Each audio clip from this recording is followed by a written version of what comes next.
Today is another special episode. We're going to look at some of the highlights from previous guest episodes. Before we jump straight in, just want to remind you, if you haven't joined the newsletter, you're missing out. You'll be the first to receive new episodes, and I'll send you free packs and samples and devices that I'm working on. But if you want to join the newsletter, go to liveproducersonline.com/newsletter. Check out the link in the show notes. Also, if you don't hate me or the podcast, then please leave a Spotify review. We'd love to get that 5 stars, and yeah, it would really help me out. So without wasting more time, I want to give a big shout out and thanks to all these guests for joining the podcast way back in the day. And make sure all of you out there give them a like or a follow on the socials or wherever they might be. First up, we have episode 57, Producing Experimental Bass Music with AHEE. If you could go back to your past self, what are some things you would say, or how would you guide yourself in music production? I just put out a tutorial this morning on sample selection. And man, I feel like that one would have really helped me out. It's an easy topic to misunderstand. I see now that making sure that all of your sounds, especially in your drums, are actually full and actually sound real. I've made so many songs with subpar samples before, and now with splice.com, it's so easy to get really good samples at a really cheap price. I don't know anybody that uses all their credits every month in Splice. Yeah. I sort of was attached to creating everything on my own, and I just wasn't at the skill level enough to really create good stuff at a certain part of my process. And now I feel like I can create most of all my own stuff, but I still use a lot of other samples too.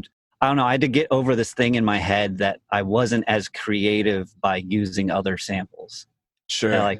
I had all these blocks where I'm I have to create every thing in the song. And now I'm at a point where I'm everything in the world is a potential use for the thing that I'm trying to achieve. And that to me was a hurdle I had to personally get over. Sure. A lot of times, and when I first started, I had the same issue where it was I was taking mediocre samples and then spending a lot of time trying to mix them to sound really good. Yeah, I feel earlier in my career, I was more obsessed with the process. And now I feel I'm more focused on the end result of it. And I still love creating a lot of things originally. But I just had to open up the toolbox that, allow other people's influence and help to inform my decisions. In terms of influencing, I think it's so interesting. There's probably thousands of people who I have no idea who they are, but I'm using their samples, or, I'm just coming across sounds that I just wouldn't have thought of before, and using those things to get inspiration from. And I feel now more than ever, it's just this community, hive mind that you can just pull ideas and put together your own thing. You know? Yeah, exactly. There's a wealth of knowledge out there for free where people can just go to. And so I like to try to contribute back to that. And that's why I do my tutorials and whatnot. I was in a Il Gates workshop in Indianapolis about 1.5 years ago. And he was talking about focus more on finishing than perfecting. And I think that's really true. The hardest part is just finishing, really, because he could work on the same song for 12.5 years if he really wanted to. Yeah. Oh, sorry. Hold on a second. No, you're good. I've been getting random calls from Texas numbers all morning. You probably just want to cruise. You might want to call him back or something. What are some of your favorite audio effects in Ableton Live? If we're going to talk effects, I know you go deep into this world. I mean, I have all my magic racks, which are effects chained together to create specific sounds. There's things that I think are unique and interesting, and then there's things that I think are useful really often. Sure. And OTT is definitely the thing that the effect that is super useful, and I use it so often. Yeah. For so many different purposes. I have a video about different ways that I use OTT. Using the delay in not syncing the delay to the grid and Oh automating. yeah, setting it to time mode instead of sync. And having like shorter delays, but with lots of feedback. Really cool robotic type effects. I'd love those. And Yeah. a lot of my process now is like using mid-side EQs to turn down the sides and to like be really hyper specific upon what elements I'm choosing to be wide and what elements I'm choosing to be more mono or less wide. I don't feel like I did that at all in my process until the last 2 years or so. Yeah. And I feel like my mixes have improved so much from that. And I got that idea from watching I had it from other people, but then when I watched this Skrillex video of him going through his Ableton project, I could see like he was using mid-side EQ like all the so time. many places, and it was like 90% of the time it was ducking the sides. Yeah. And so that way, whenever it's like I made a video recently about stereo width, and it was more about I've talked with a few people that are like, I'm always trying to widen all my sounds, but they can never get wide enough. Yeah. And it's often because they're just widening everything. Mm-hmm. And it's more about the perceptual contrast that makes it seem wider than it actually is. Yeah. By having a bunch of more mono content and then one thing that's like super wide, you're like, oh my God, that's so wide. Yeah. Yeah. It's Yeah. so 3D. It's more of a result of contrast than actual like width. And ladies and gentlemen, that's why we use reference tracks, because that's always a good way to calibrate your ears, and reference in mono, right? Just like you said. Other audio effects. I saw that you use the grain delay in that granular synthesis video that I watched this morning, and I don't use that thing enough, but you got some really cool effects. You use that on your vocal as some kind of stretch. I feel like it's an effect I don't use that much, but it's like good for, I tend to separate my sound design moments from like my actual composing moments. And I feel like that's one thing it's like fun to play with in the sound design moments, where you get like a trippy effects kind of thing going on with that. Like you put on like a vocal or some like zippy sound. Yeah, no, that's fun. Ableton's warp mode, you can get weird with that. Yeah, I love playing with the warp modes. That's in the granular synthesis video as well. Using texture mode is super, and stretching out samples is super fun. That's definitely one of my favorite ways of going about getting that sound. So this next episode highlight is episode 57 with Elliot Callighan, and he shares a lot of good tips and insights for aspiring artists, producers, whoever who might want to get into the gaming industry. I'm actually blown away. The video game industry as a whole in 2017 in the US alone was worth $18.4 billion. And I'm thinking to myself, I might be doing the wrong thing in life right now. Maybe I should be tapping more into the gaming market. Yeah, man. It eclipses film, sports, like a lot of other entertainment avenues when combined. Games where it's at, honestly. I'm stoked to be a part of it. It seems like it for sure. Maybe for anybody like myself who doesn't really know anything about this process or what that looks like, what does it look like when maybe you approach a company or they approach you with a developer and saying, here's our idea for a game? What does that look like? Oh, man. I mean, it really varies depending on the project, the scale of it, I guess the experience level of the developer. I mean, you have to go through the sort of process of discovering what aesthetic it should really have. And, that's one thing that has me so excited about the medium of games, is that it's still relatively young since its inception, right? So I think that there's a lot of unexplored territory there. But a lot of times it's conversations about the emotion and the feeling that you want to have, how you want to portray the environment or the world. But then a lot of it also comes down to discussions with, the design lead, because hopefully you're working with a team where the design lead is forming the ideas of the experience that they want to create, similar to like a film director. And they're conscious of audio as reinforcing that vision and helping to make that thing happen, right? That being said, I've definitely worked on teams as well when, the design lead is just unaware of how audio can help what they want to create, like how it can reinforce their vision.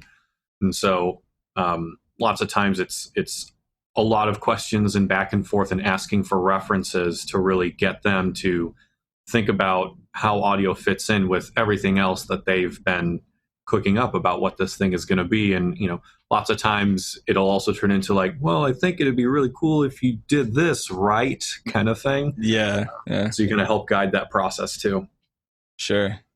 So a lot of times, do they already have, I guess, an environment already built with these graphics and gives you like a visual perspective of the kind of audio you're scoring for?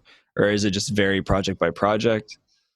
It's very project by project. I've worked on things where they just sent me Google images of words that they wanted, which was incredibly helpful. It worked. Yeah. I've also worked on projects like I just started one right now where they've been working on a vertical slice or like a vertical slice, the least amount of content of a game created to give someone the idea of what the entire game is going to be like, right? They'll create a vertical slice and then test it out to see if they want to continue development with it. And they've been working on it for a number of months at this point. And we just got brought on and we have 2 months and they have a ton of stuff, but it's just like, jump in, here's what we got, make it happen kind of thing. Yeah. So it's really all over the place. Do you ever receive like a video from them that you import to live that you use to score around? Is that part of your process? Yeah. For any sort of linear moment or cinematic, I'm always taking it from the gameplay or the cinematic itself and then scoring it to picture in Ableton. But even if I'm doing something that's not linear per se, or say I'm creating an interactive music system that has a number of passages in terms of music, and then I'm playing with systems to govern how you transition from one to the other. Even when I'm doing that, I'll still just take some video of gameplay and then have that available in Ableton just so I can quickly reference it, as well as any other like musical or game references that the developer's given me too. Sure. So is part of your job also being able to create those easy transitions? So for example, The Legend of Zelda, I know this might be a wild example, but Zelda, you're running around, you enter one world into the next, right? And the music instantly just kind of fades and transitions into different pieces. Is that something the developer, you just hand over blocks of songs for different environments to them? Or are you part of like the ongoing scoring between these like virtual environment transitions? I'm just curious. It might be a weird question, but yeah, no. And again, this is what separates games from linear media, right? In linear media, you know when and how things are always going to happen. And in games, you don't. So you have to be able to create systems and assets that will allow for any sequence of events to happen in a way to where it still feels fluid and purposeful. You can just go from one area to another and then the loop that you've been playing fades out and then the loop fades in. But you can also have music shift and change depending on gameplay activity, depending on what the result of that change is based on gameplay activity. That can dictate the music going to a different sequence of music as opposed to what it would have gone to otherwise. So then you can create a seamless transition from this, say, high intensity version of the music into a medium intensity version of the music into this new area so that it can fluidly go from one to the other. So it doesn't have that awkward, a thing ended and a new thing started. Like You're constantly trying to create that illusion of, we knew you were going to do stuff in this way and in that amount of time, so that the player is never taken out of that immersive experience. Yeah, we do anything and everything in terms of audio. So that's the music, that's sound design, that's, casting voice actors, recording the sessions, and also implementing them as well. Because, again, the thing that's specific to games is, you don't have a rigid timeline. You construct events and systems that govern when and how these things play back. So you need to know about all that stuff and what the options are before you ever start making anything. So have you had the chance to just start blowing up stuff in your backyard and recording it for fun? Like we just had the 4th of July, that could be a really great sample pack. You can Yeah. Now that you mention it, man, that's a missed opportunity. That would have been a great opportunity. Yeah. I think the coolest stuff, which, if you're a sound designer, this is probably par for a course. I'm much more of a composer than a sound designer myself, but other people on the team just nail it on the sound design front. But I've probably just destroyed too many vegetables in the line of work. Vegetables, specifically vegetables. Specifically, yeah. I mean, especially if you want to do any sort of like bone cracks, like celery, and it gets into really nuanced things like having room temperature celery as opposed to, say, frozen celery, because all the water, like celery is mostly water, right? So you're freezing it, and that's going to give a different timbre as opposed to just regular room temperature stuff. And then it gets into all sorts of other things too. I've seen talks where people have attached essentially a microphone to a stethoscope, and then they put the stethoscope on different things, and the results you get from that are really crazy and cool. Yeah, in the realm of game audio, you obviously need to create the audio assets themselves, whether that's music, voice, whatever. But then the way that you implement the audio or actually make it play back when and how you want it to is by designing these audio events. And it's been a very tedious task for programmers and audio programmers for a long time. But, within the last decade, there's been an advent of what's called audio middleware. So instead of someone having to go in and actually use code to write in all of the specifics for all the sounds and how they play, you go into this audio middleware and it's laid out in a way so a sound person can understand, how this sound is going to play back and what's going to dictate how it plays back and when it happens. So, like, case in point, I'm working on a project right now where, say, we'll have a level and there are like 4 short cinematics throughout the level. And I'm just talking about the music right now. Yeah. But I've got the main base layer loop of music that repeats over and over, but I'm doing vertical resequencing with randomization. So whenever it repeats, it'll randomly add or subtract layers from it so it doesn't sound repetitive. And, variations like that are integral to music composition, right? So the player doesn't realize that that's like the same musical idea over and over again. But then at the same time, I'm also connecting the progression in this music event based on the value of a parameter.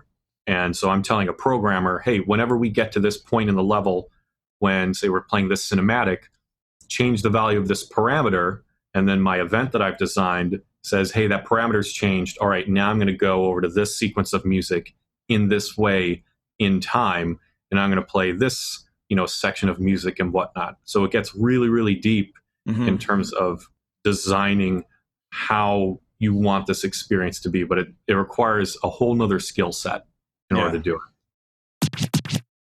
If someone wanted to start producing audio for gaming, like they're brand new to this, they want to go into it, they're gamers themselves, and they use Ableton, like, where should they start? What kind of advice would you give to somebody like that? Dude, that's the question, right? Right? So assuming that they're already awesome at their craft, right, whether it's sound design or music. Yeah. Okay. If you've got that, ultimately the way that I view like getting gigs and opportunities is, people want to work with their friends and they want to work with people that they're comfortable with. So ultimately, try to be people's friend. Don't try and sell them. Try and be their friend. They will naturally want to work with you. And if for whatever reason it's difficult for you to be their friend, maybe it's just a long distance, it's difficult to get in touch with them or to, really cultivate that relationship, whatever it is, do anything and everything you can so that if someone is just basically scoping you out, you just look as awesome as possible and like you can solve the most amount of problems for them. So that's definitely going to be establishing a formal business entity. Just do it on your own. There's also a lot of legal benefits to doing that. If you're going to take this seriously, legally take yourself seriously too. Mm-hmm. Definitely that. I write off all my plugins in Music Gear. Yeah. I do that too. And if and if I buy a game because I'm trying to research on a project, I write that off too. Yeah, like it's part of what I do. I would also say, like, have plethora of work examples and have it easily accessible to the people that might hire you. Like a website with a portfolio type of thing. Have a website with a portfolio and have it packaged in a way to where someone's going to be able to look at exactly what they're interested in.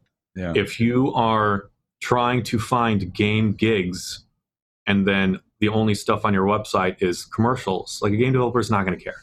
They're not. It's different. Like, it is a different skill to write for a commercial and to make that happen in the 15 or 30-second spot for the brand than it is to, figure out how to make an interactive music system for a game and nail that aesthetic. That makes sense. If I'm a developer, like, cool, you can write for Coke.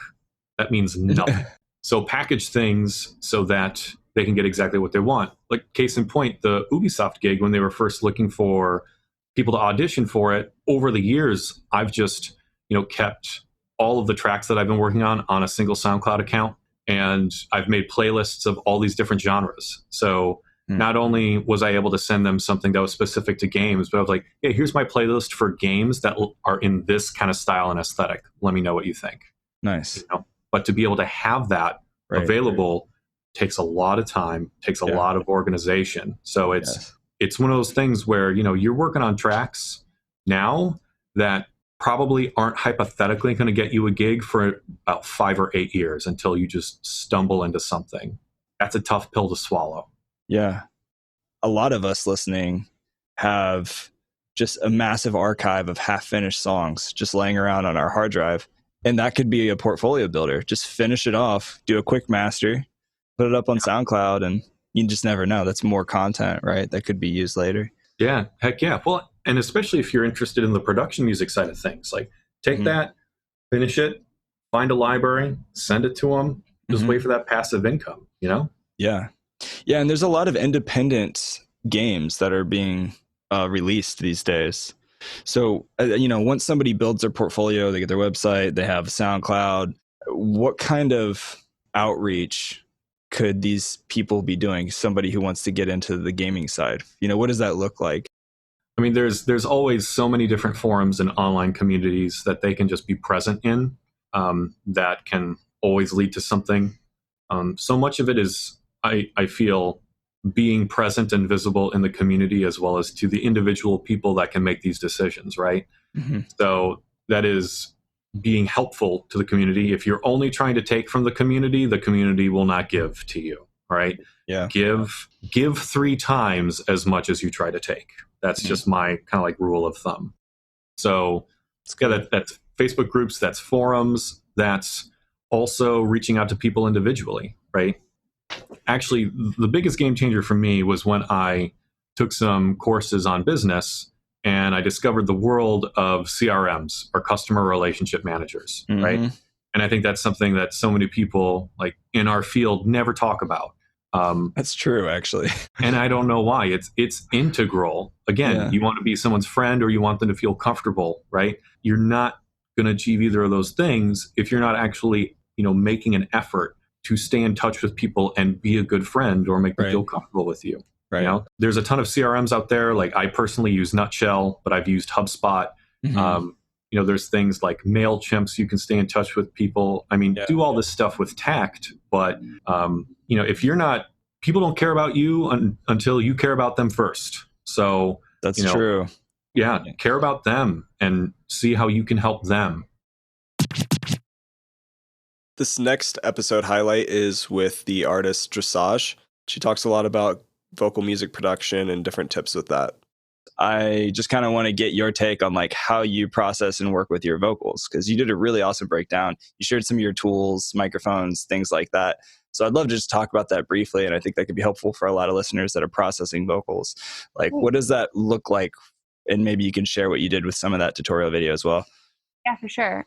Well, I think that it's interesting. You don't see, now you're starting to see obviously more women in this field, and a lot of women, not all, but like a lot of women come from a vocal background as well. So like as a singer, my brain works in a way of arranging harmonies. So when I'm producing, this is what I reach for. And these are the textures that I reach for. And I find that a lot of singers have a really amazing ear for like thinking of vocals in terms of space and, meaning like panning and like spatial effects like delay and reverb, but then also like how many layers you're going to do, because 2 layers versus 4 layers of a single part is going to sound different. It's going to have a different effect. Singing is so human based and emotion based. I think that once you can transition like the vocal mind into those just being extensions of being a vocalist and being an arranger, you can really start to like play with the palette of recording and panning and producing and making all these different effects and processes of a vocal sort of like, and this is what I say in the breakdown a lot, is like, how am I going to impact the listener with the lyric, and how am I going to like dress up the way I sing, how many layers I sing, where I put them in the field, the left and right field, and how that is essentially like serving the song. Like that's kind of like my highest thing that I'm thinking of all times when people are producing, you know. Mm-hmm.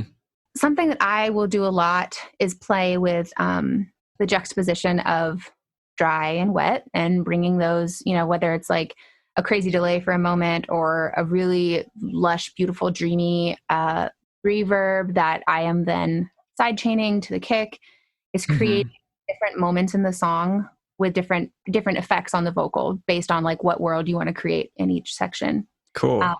Another part for sure is like layering. Like I call it a stack. So I will usually I guess it's the kind of like in choruses, but it really depends on what kind of song it is. But I'll do a lead vocal in the center, and then I'll do a wide pan left and right, double, triple performance.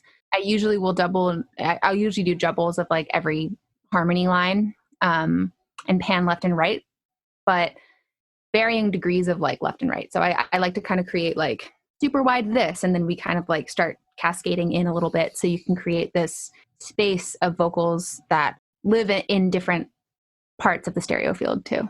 So like the same exact thing you're saying twice, but you're just like recording it 2 different takes, right? And then like spreading it 1 take left and 1 right to create that wave, like a Haas effect. Yeah. Right. And you can also do that. You know, you can choose that to be a specific moment. Whereas like I do this a lot where I want things to be really narrow, very small, very dry. And then for the chorus, I want it to like blow Just up, pop. Very spatial. And so that stuff is really exciting to me because I think that the human voice is such a unique tool, even if you're not singing lyrics, even if it's just like you're creating, I don't know, like a chordal instrument and you're putting it into simpler and you're playing your voice.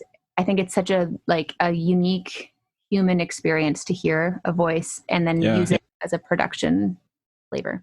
Totally. Yeah. One thing I thought that was really interesting in that tutorial video you shared was like you're automating even the auto tune for certain phrases and notes. And I see a lot of people who they'll slap auto tune on there. They'll just dial it in and let it go. But I mean, you already have a great voice and your tracks sound wonderful, but you know, so you can nail a lot of those notes. You have a good ear for singing in key. You don't need a ton of vocal processing to hit those notes. But I see that even like you were sweetening certain phrases where like the vibe was there and you loved the pronunciation that you had with your words, but maybe the note was just needed cleaned up a little bit. So I was really like impressed with your attention to detail and how you were automating just auto-tuned for certain phrases, which sounded cool. And also, you know, like Melodyne absolutely does this as well. And you could interchange the way I talked about turning auto-tune on and off in that way. But yeah, I like to, and as I was saying in that tutorial, like I think that the more, if you're of a level of singing where you don't need to rely on auto-tune and you can probably get the notes with just enough practicing it and doing enough takes to where you're getting it into like the right placement in your mask in resonance of your face really is. And then like the breathing, it's kind of all connected. It's like this, I don't know, it's like this weird physical thing where I know that if I sing a note a certain way and it feels this way in my body, it's most likely going to be in tune. And so that's only good to perfect. And if it's like a vocal that you're really trying to get to be like that. And then like we were saying, when the vibe is dope and when like the way you said the word is cool, like, turn on auto-tune and help that little 3-note run, you know? Yeah, for sure. Another thing you said in that video was like how you just spent thousands of hours of just practicing your like intonation and singing into a dry mic, where you would just like try to stylistically come up with how you said certain words and phrases and like the tonality of your voice. I've seen a lot of newer vocalists as they're getting into like music production where they out of the box they're just like, I hate my voice, but they love to sing and they think their voice sounds great until they actually start singing into a microphone and hear it back. I think that was interesting advice that you gave, just to like practice how you phrase all of your words over and over and over. Makes a huge difference, right? Humbling. And I think that when most singers step into a studio for the first time and they hear their voice and they're like having their first experience with recorded vocal, they're like, oh my God, it's staying humble is so good. And there are so many days where I'm like, oh my God, I sound so bad right now. Like what you ate that day, how you're feeling emotionally, like how much sleep you got, how much water you're drinking. So Yeah. it's like a very holistic, strange thing to be a vocalist and be recording every day and getting really, used to capturing your voice. You gave us some really good tips as far as like automating vocals, widening vocals, creating these different patterns and training your voice to sound good. If you don't mind, like kind of some of your favorite plugins for building your own vocal chain that you use. Well, in my studio, my like hardware vocal chain is my Manley reference cardioid microphone, which I've said before, and I'll say it again, is wonderful. It's definitely at a price point that is like once you're starting to get kind of serious and graduated. Like I think the mic that you could have before this is like literally an SM7 by Shure. It's like $400. And yes, Michael Jackson used that microphone too. Yeah. It's a pretty famous one. And that's what I tell a lot of people, especially who are like, I want to, like singers who are like, I want to learn how to start recording my voice, but like, I don't want to spend a bunch of money. I'm like, get an SM7. Like you will be fine until you're ready. So that's going through a Great River. So I have a API Lunchbox 500 series on my desk. Nice. That's going through a Great River 500 series pre. I have a model number on it. I think it's just the Great River. I'm not really sure what it's modeled after, but I wouldn't be surprised if it's like a Neve or something. And then I have a Shadow Hills mono optograph compressor. Ooh, Shadow Hills is no joke. I love them. They make amazing stuff. And honestly, like I'm such a sucker, but I would just buy it because they're literally their pots and their knobs are like so big and beautiful, and they just that aesthetic goes a long way. Yeah, it's like all of the old, the stuff that you see the Beatles recording on, where it's like knobs are like this big, and you're like, I want to turn it. Great. So mic, pre-compressor. I have an Apollo 8P that I use, so I have great access to the UA. I love their stuff. Huge fan. Yeah, and then I think like I'm lucky to have gotten to the point where I can afford those things to really make my mic vocal signal coming into my computer sound really good already. And specifically with this mic, it works for my voice really nicely. One of my favorite, I use like Pro Q3 all day by FabFilter for EQ. I love the 560 UAD API. I guess it's a graphic EQ. Yeah, just the sliders. Okay, I haven't played that yet.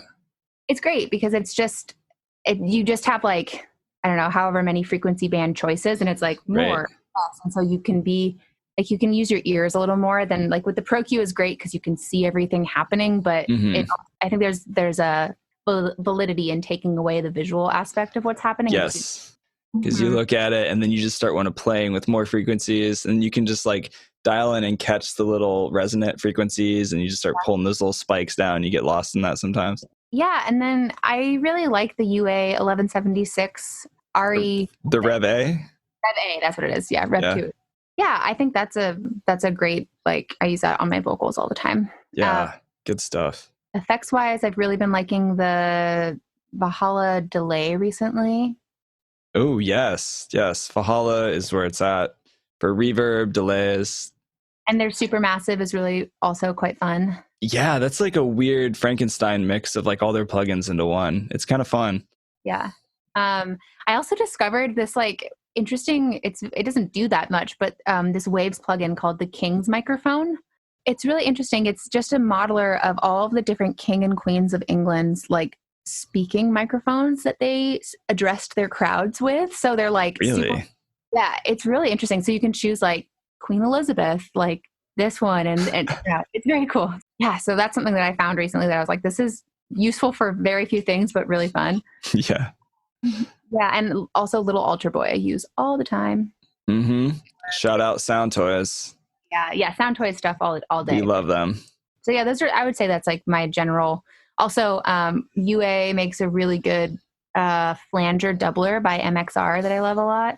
So if I want fun effects that are more like modulating effects, I'll go to that. Nice. You've got a lot of good toys. It's a great setup. I print all of my things and like all of my effects and everything, but I will give it off to a friend to mix it because I just literally can't listen to it anymore. Like I feel that. It's like you start to hate it at some point when you hear it so many times. Totally. And then you start to make really dumb decisions of like, oh, this is wrong. I'm going to re-record it. And it's like, don't touch it. Yeah. One of my friends, Corey Miller, he's a platinum mastering engineer here in Indianapolis where I'm at. And he says, like, if you play with it more than 3 times, like the same knob or something, and you still don't know what's up or down, just you're in a good place. Leave it, move on with life. You'll be happier later. This next highlight is with Yeuda Ben-Atar. He shares a lot of good production tips and predictions on the future of music and talks about Beat Lab Academy, his school in LA, and a lot of other really great producer insights. What is some of the best advice you could give an artist who maybe has already started producing, knows the basics, but is just really struggling to keep that inspiration, that fuel to keep driving him through these crazy times, to keep making music, to do what they love? Right. That's a very good question. And it's a very tricky question because we are facing, unprecedented times. I would say that a couple of things that might have been one of the most filled resources with inspiration was live shows. Yeah. Sometimes I went to like club, a show. I came back so inspired I didn't go to sleep. I just made music. Yeah. So that's something that kind of was taken away. And another thing that is somewhat was taken away is also the social interactions, where a lot of times that's sometimes why we make the music, to play to other people so they get excited and we feel good about that. Yeah. And that might also have gone missing, especially even when we talk about like all this Zoom and the online meetings and all those stuff.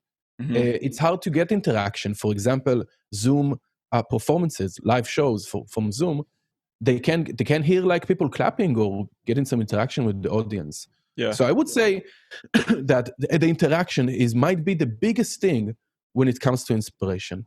Right now we're talking about music inspiration, but maybe we can even take it to working out. It might even be hard to get inspired to work out right now because of the lack of social interaction. Mm-hmm. So if you're lacking inspirations, I would say the best thing to do right now, besides obviously listening to new music is always a source of good inspiration. Yes. Is to try to get more social interaction as much as possible, and if possible, in groups. If we go right now to a listening session, and like 5 people, everyone play their recent beats, we're going to get jealous or upset or whatever it may be internally.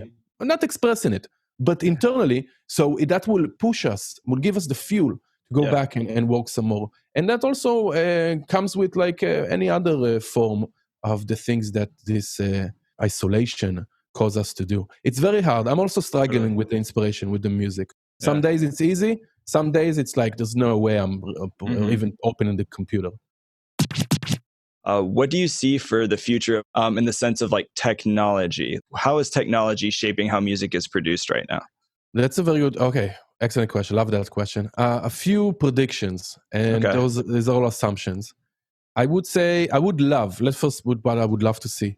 It seems like we're still forever only creating music for our human hearing range, 20 hertz to 20,000 hertz. If we make music anything below or above it, we can't hear it. We cannot consume it in some way. Unless you're a dog. Unless you're a dog. Or a planet. You can hear that. So there is assumption that there are some theories that it makes actually affect, like all the supersonic and subsonic, if you have them, they do affect in some way, and those supersonic microphones and so on. But I would love at some point where, we're starting to get some more enhancements for the human body to maybe install some device underneath the ear here that will expand the human hearing range. And then I will be very interested to see how many more tools does it give us as musicians. So that's one thing, because what made me think about it is the limit of the speakers, like the amplification that we have. You go 30 years, it still sounds pretty good. Yeah. It still sounds pretty good. Like amplification didn't go so far, considering other fields of technology that exponentially grew.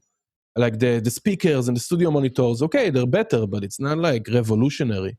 Maybe the Bose, like the small ones, maybe that was somewhat revolutionary with the size. Yeah.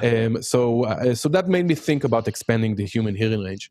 Besides that, when it comes to creation, I would say when it regards to music, what I see is this, and I don't know how long, 10, 20, 30 years. At some point, our role as a musician is going to switch. It's going to morph into somewhat more of a conductor rather than an actual active musician. So we'll probably kind of give the computer or an AI or some sort. Interesting. System of rules. Just kind of like, hey, I want it to be in C major and I want to be that. I want you to use these instruments and I want kind of a system of rules, but the computer will actually make the music because there might not be a point anymore to do it. Why sit on Ableton for 5 hours a day when I can talk to Siri and tell her exactly what I want? So that's wild. That's a wild thought. Obviously, there's going to be a lot of customization so people can go deep and stuff. Right. But I would say that at the end, there might no longer be a need for offline musicians, for musicians who are not on stage. We'll see. I don't know. Yeah. So at some point, we'll get to a point where the algorithmic music, the AI music, is better than the human music. That's, inevitable. I think that's inevitable. Then that's an interesting conversation. I'm sorry, I don't mean to cut you off. No, absolutely. I do want to mention something about this, the live performance, because if we can get to a point where you can make a humanoid, a robot that looks like a human, exactly, are we going to mind if it's going to look and sound exactly on stage? Are we going to mind it's not real people? I personally would. I think that would drive me crazy. Right, but right now we're thinking in our modern minds of common sense. Right. When robots are going to be like, you're going to see them everywhere. You're going to go to the bus stop. It's going to be a robot helping you go on the bus, whatever it may be. That maybe we'll think differently about it. But we all know machine learning and AI is getting better and smarter over the years. Better. And I think they're going to be on the verge of breaking through that next level of general AI at some point in the near future. Yeah. And then it's the sky is the limit, This next episode highlight is with Sanjay. He creates a lot of video tutorials on YouTube, reviewing popular music gear and all things like that. So we talk about a variety of gear in different categories in this episode. And this is episode number 62 with Sanjay. So I actually made a video on what to do when you're uninspired. Mm-hmm. So you're not just wasting time, right? You're like sitting in your studio, like nothing's coming out right, but don't waste that time. And one of the things I told people to do was to create drum racks. Yeah. So definitely, take all those samples, find samples that you like that go together, create those drum racks so that when you are inspired, you've got a launching point. And I think that's a great idea. So that's excellent advice that you're giving your students. The cameras that I use for filming, so I use those for pretty much everything, except if I'm doing like a Zoom call or something. I've just used my iPhone or my laptop camera. Yeah. But for my filming, I use two cameras. So one is the high-end one. That's a Panasonic GH5. That thing is expensive, but I get the exact same quality for my videos from their cheaper model, the G85, which is, I can't call it cheap. I think it's around $1,000, but for what you're getting, it's an excellent camera. So if there's anybody out there trying to make some YouTube videos and want something really good quality, the Panasonic G85 is fantastic. Nice. And I actually chose those two cameras so I could, change the lenses between them, and the video looks exactly the same between them. So it's a great camera. If anyone out there is getting into YouTubing, the G85, go with it. So for my YouTube videos, I'm just capturing it on SD card and then I import it into my computer. It's not a direct feed. I do want to improve my live streams. Yeah. So I want to get something like the Elgato to be able to do that with my DSLR. Yeah. So because right now I just did a live Q&A the other day and I just used my iPhone camera. The quality was fine, but I know I can do a lot better. So I got to try that. I got to try the Elgato stuff. Video capture cards are not cheap, but it's a worthy investment. If you're spending that much on a good camera you want to use it with, it's definitely worth it, right? If you could only own one large keyboard, MIDI keyboard, what would it be? Anything. I have to say the S88 by Native Instruments. That's the one that's behind me right now. Okay. So that's my main keyboard. Yeah. And I'll tell you why. I don't recommend it to everyone. So why it helps me so much is that it helps my workflow. So things are much faster when I'm working with that and complete control, because the integration with the Native Instrument software is near perfect. Yeah. So finding presets, modifying presets is just super easy with the S series Native Instruments keyboards. So for me, speed is really important because I'm creating new pieces of music and I have to put them out by Saturday or Sunday. So I need to move fast. And this really helps with that. Now, it doesn't have drum pads on it. It only has, 8 encoders. And so you can get more, like with the Keylabs, right? With the Arturia Keylabs, you get faders and stuff. You don't have that with this. So it's a little limited. So I don't recommend it to everyone, but it really works with my workflow really well. Yeah, I find that those keys feel really nice. I've played on that before. I have some friends who have it. Yeah. And some of them actually purchased it because it helps them with some of their music theory, because you have all the keys that can light up and can tell you which notes to play if you want to lock it in a specific key. So I feel like that's a cool feature that a lot of MIDI keyboards don't already have too. Yeah. And the keys feel really good. So I prefer hammer action fully weighted keys. So the S88 has that. So it feels much better for me as since I've been a pianist for a long time. Yeah. The Arturia also has the Keylab 88, which has really nice keys as well. So that's another really great keyboard. Cool. Thanks everybody for listening to the podcast. If you haven't left a Spotify review, please do so. It would really help me out. And join the newsletter. You can check out all the links in the show notes. Make sure you give all these wonderful guests a follow or a like. Go check out their stuff. I try to do a decent job of researching some of these guests before they're on the podcast, and I think they have a lot of wisdom and knowledge and things that they can teach you. So they're putting a lot of time and effort into what they do, so make sure you give them a follow, support them the best you can, and I've included all of their links in the show notes as well. Check back on Tuesdays for new episodes to this podcast. Stay tuned with the newsletter. I'll give you updates and also send you new packs and freebies and stuff and let you know when the newest episodes are coming out. So a lot of new exciting stuff. Once again, thanks for the support. Much love to all of you, and until next time.